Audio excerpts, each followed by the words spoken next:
Pumalo ng 826 ang pagyanig o imperceptible earthquake mula nitong January 20 ang bisinidad o paanan ng bundok Pinatubo na sakop ng Mabalacat City. Ito ay base sa monitoring ng Pinatubo Volcano Network o PVN.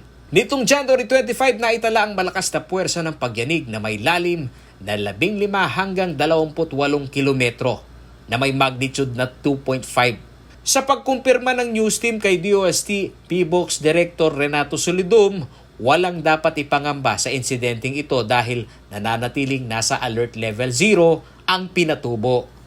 Ang Pinatubo Volcano, yung vulkan mismo, alert level 0.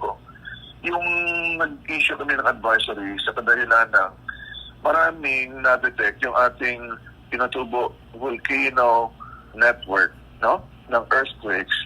Pero itong mga earthquakes na to ay nalalocate natin sa dati nang gumalaw ng right after 91 eruption ng Pinatubo, doon sa Nescobia Lineament. So hindi naman yung lindolay mismo sa crater ng Pinatubo. Ayon kay Yusek Solidum, maliliit na fault system ang nakitang aktibo umano sa bulkang Pinatubo.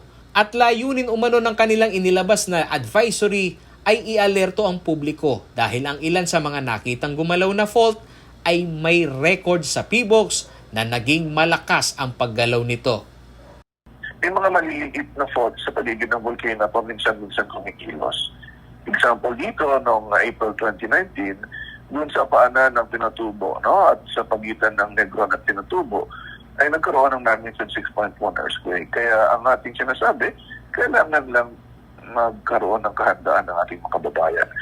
Nakiusap naman si Solidum sa mga lokal na pamahalan sa paligid ng Bulkang Pinatubo na alalayan ang kanilang mga tauhan na magsasagawa umano ng pag-aaral upang maging komprehensibo ang report sa nakikitang malaking bilang ng earthquake activities. Paolo G. Santos, CLTV News.